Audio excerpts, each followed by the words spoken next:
And when you understand that, two things can happen, and I suggest they have happened. One, you can manipulate the genetic structure, the decoding process, what I call body-mind computer, so that it will not access vast chunks of that information field, just like the computer system in China. And when, quite early on in this story, in the early 1990s, pretty much after it all began to start for me, one of the earliest things I came across was interbreeding between humans and non-humans, which are recorded in ancient accounts in virtually, if not every, culture in the world. They give them different names, but for the entities involved in the interbreeding, or the name of the group, it could be Chitahuri or Anunnaki or whatever. But it's the same thing. And the theme is of a genetic manipulation of the human form. And we see genetic manipulation from our perception of reality. What these manipulating entities see, the way I see it now, is it's like a biological computer, and you can program it and you can change how it decodes reality. And it's interesting that depending what scientists you talk to, they say that between 90 and 98% of human DNA is what they call junk DNA or non-coding DNA, because they don't know what it does. So it's the idea that you'll call it junk because we don't know what it does. I mean, the idea that 90 to 98% of human DNA has no purpose is ludicrous. The question is, what is its purpose? And what I find fascinating, because it really is the direction that I've been going for a long time now, is that some cutting-edge, open-minded scientists who have looked at this, they are coming up with the fact and discovering the fact that absolutely it has a purpose, this non-coding junk DNA, and also it has its own language, which is very different to the DNA we seem to know about, or think we know about. And what I'm suggesting in my newer books is that within non-coding DNA, a software program, as I would call it, has been put into the human genetics. And it is running human perception. If I put a software disk in a computer and I press the right buttons, then that computer's reality on the screen will be that software program. And when you think how human emotion is one of the greatest controllers, suppressors, and drivers of human behavior and perception, and then you realize that actually the way the body reacts to emotion of various kinds is not the body reacting to some external thing. The emotion is coming, human emotion as we perceive it and experience it, is coming from the body. And what I'm saying is it's coming from this software program within non-coding junk DNA. And if you are in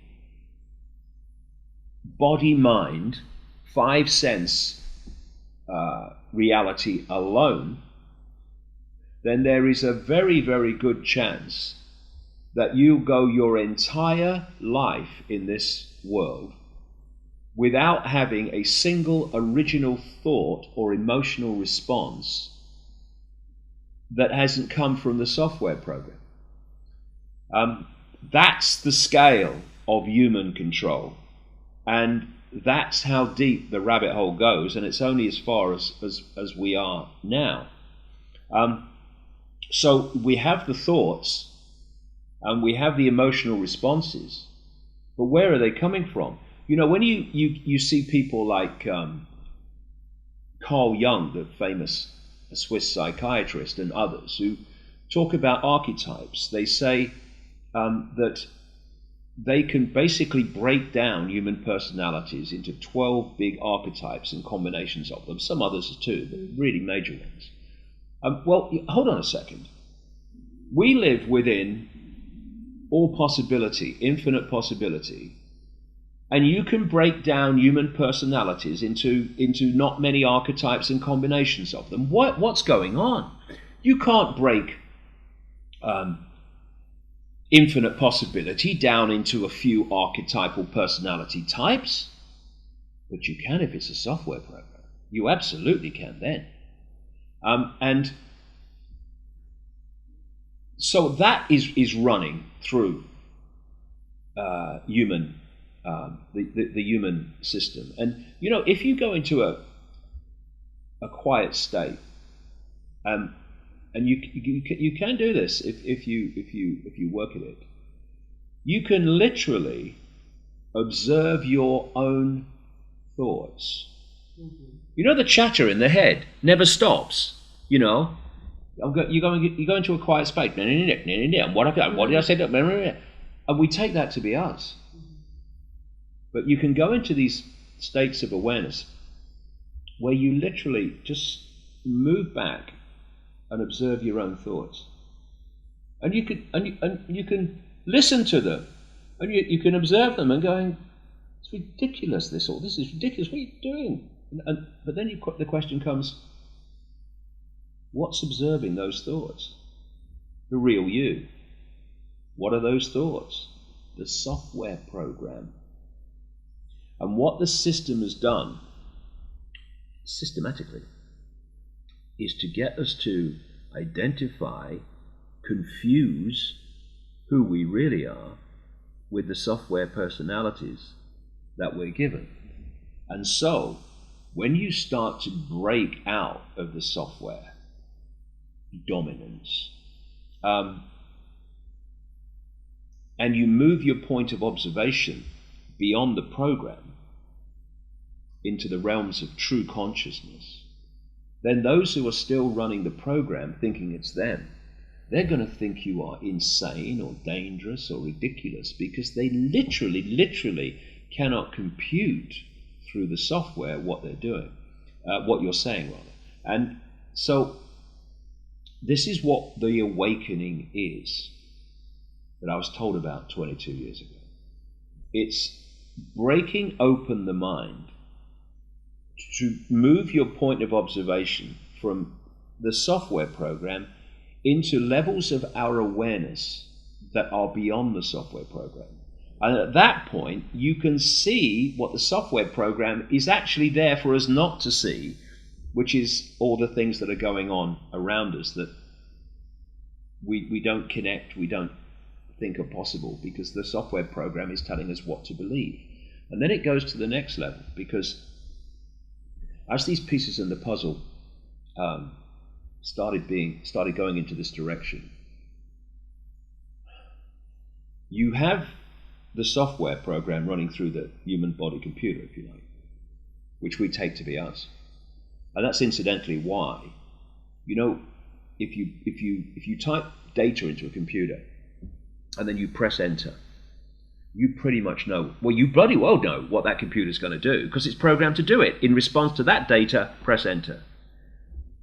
Wherever you go in the world, and you watch people in different situations, i.e. the situation being the data on the computer, then you press enter, i.e. the response of people to that situation. All over the world, invariably, you will see people of different cultures and what have you react in the same way, usually through emotional responses in the same way. Why? We live in infinite possibility. There are infinite possibilities to react to that situation, but the same ones keep recurring. Why? The same reason. And so there's that, but there's also what I call the hack, which is that this force that is behind human suppression and behind the apparently human families that are behind the suppression in the world that we live in, has created a fake reality. It's hacked into the information construct of the universe, this part of it anyway. And it has created a fake reality which is being fed to us. I think the moon's involved in this. As I go into in the latest book, Remember Who You Are, Saturn is big time involved in this. And pennies started to drop when I was writing this latest book particularly, of why, as people have been pointing out for years, researchers, that Saturn symbolism is everywhere. When you look at it, courts, governments, secret societies, Saturn symbolism everywhere. So you say, why? Why is Saturn symbolism everywhere? And then you realize the impact of Saturn, and you start to realize why these secret societies and governments and everything, and society in general, the structure of it, the authorities of it, are obsessed with Saturn symbolism. And it's like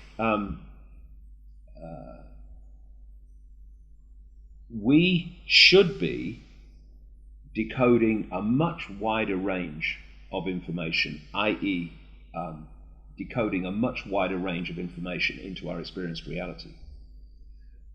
But this hack, in conjunction with this genetic manipulation, has put us in a tiny, tiny frequency range, which people don't realize how tiny it is. The electromagnetic spectrum, according to mainstream science, is, some people say, about 0.005% of what exists in this universe in mass and matter. Some people say it's a bit more, but not much.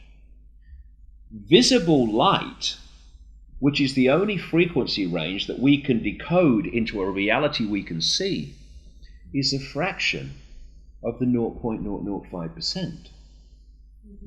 People think when they look out their eyes that they're seeing everything that exists in the space that they're observing. No.